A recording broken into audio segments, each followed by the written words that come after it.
Great. The new location. How's it going? Record shattering for us. This is the best opening we've ever had in our history. And we had some pretty great openings, but this one, I think that some of it has to do that with the fact that we're moving into a really new neighborhood that's been starving for someone to take care of it. And they've been waiting for us to. And the other thing that was really, kind of a splash was the fact that we unearthed this building, put it in the back of a truck, and rolled it in here from the museum district.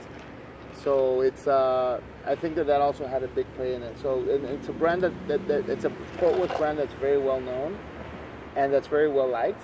And so I think those three things, the combination of those three things, have made us has turned our opening into. I think there's a lot of curious people that thought we'd never open, that are coming in and just seeing, how we actually landed the building and all those challenges that we overtook to open it. So. I think there's a little bit of novelty in that. I think there's also a love for the food. As you all know, we do breakfast, lunch, dinner, late night, and just this area didn't have any of that. And also our bar component. We're having a bar in the outside, which is something that's very cool to have, especially in this area that's getting developed. To have an outside seating and just enjoying, relaxing, and having a bar outside. I think it's also something very exciting for the area. So I think, we attracted a lot of people, and it was fantastic. And so far, these 4 or 5 days that we've been open have been fantastic. Okay, you guys have brought cool to Fort Worth. Is that fair?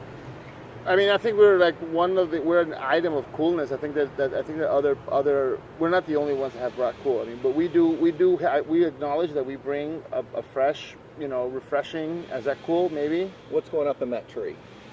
There's going to be a sculptural, architectural treehouse statement, a way to see the tree in a different way. That's cool. Okay, good. Then yes. Thank you. Where else in Fort Worth can I see that? Yeah, no. We like, I think that comes from the arts. Right. The arts are always the coolest. The best parties are the art parties. The best, the best nights out is when there's a museum. The museum crew is going to be involved. And we love that. That's where people are free and are really enjoying life, drinking the champagne of life. Is some people that we talked about that earlier about being cultural. And to us, having a really interesting shape and a water feature, and especially in a new neighborhood like this one, we think that we can really start setting the tone for what makes up this DNA of this neighborhood. And further than that, Fort Worth. Fort Worth is a new city, a young city, and it deserves an incredible brand. And we're here to push as far as we can with our little thread or little color to this bigger fabric. But we're into making this place really amazing. Yeah. And cutting edge and everybody living a good life. World class. Tell us how you're telling stories with your food. You're filmmakers first, right? Right. Well, I would say, I can't say I'm a filmmaker. I've never, I've done some film, but my training is in painting. I'm a full-on, college educated, fine arts educated painter. Rosalia, although she's probably a better painter than I am, she actually had a full art class, art formation in film. So together, and as I got older and I moved on, I now know that my real medium is film, because I want to deal with music. I want to deal with all the elements, and mainly telling a good story.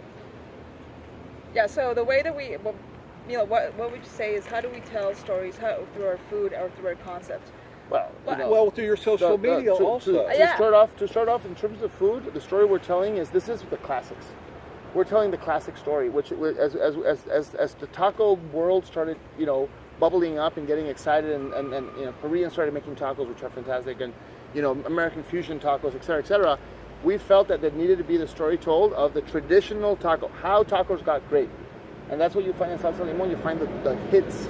The Mexican hits of tacos, the classics, the pastor off the trompo, the tacos de cabeza, the beef's head, cheek, eyeball, brain, snout, tongue, and obviously we take the things that we feel are most handleable, like we do in terms of the tacos de cabeza, we do the cheek and the tongue, the tacos de tripa dorada. I mean, there's all these tacos that if you go to Mexico, man, those are the taquerias that have a line. Are the ones that are selling these tacos that we're bringing. We're putting them all together and bringing them here and trying to execute them at a very high level, at the highest level possible. So you're getting the classics presented in a great way. I think that's a story within itself. Yeah. How do you know? Who said that? I was Bob Marley. You know, how do you know where you're going if you don't know where you've been? And I think that that's to us before America took over tacos and went insane of them, which we're happy that they're doing. And we will play in that role as well. We will have another brand that is no longer about the tradition.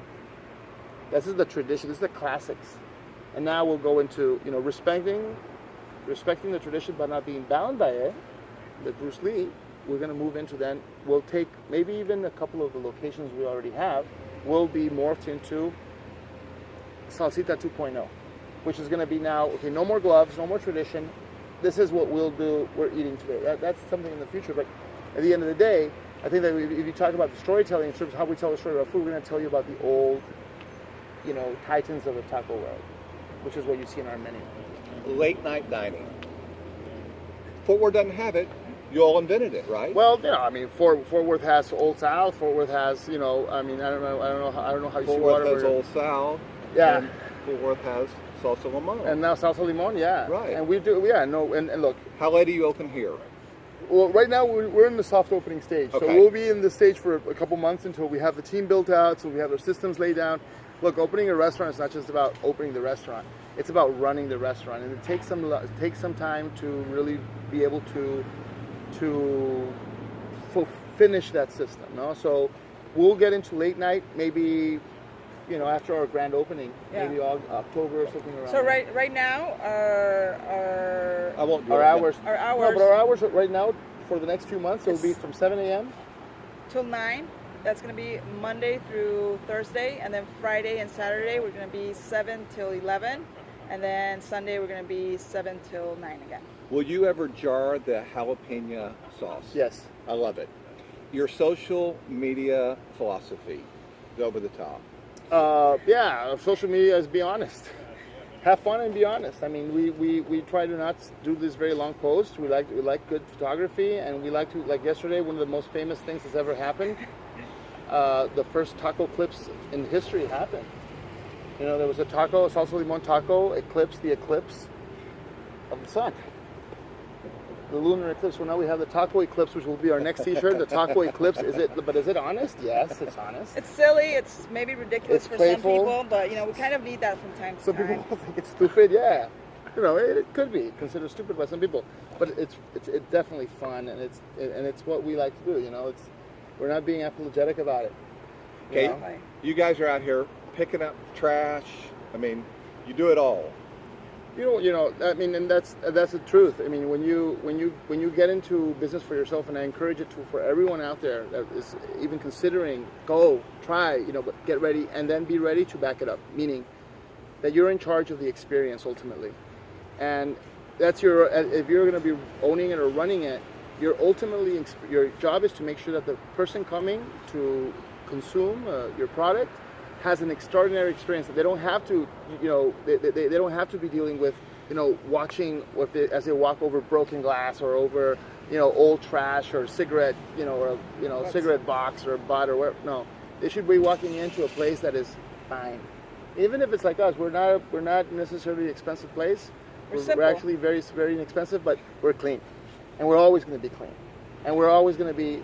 Everything is going to be in its place, even though if it's just a little plant with a little pot with a little plant, but it's going to be put in the right place and looked after. It's not going to be a careless execution. So, yeah, you know what? You got to hustle. You got to pick it up. Yeah, You got to do what you got to do, and and you're right. We'll do anything. We'll sing karaoke.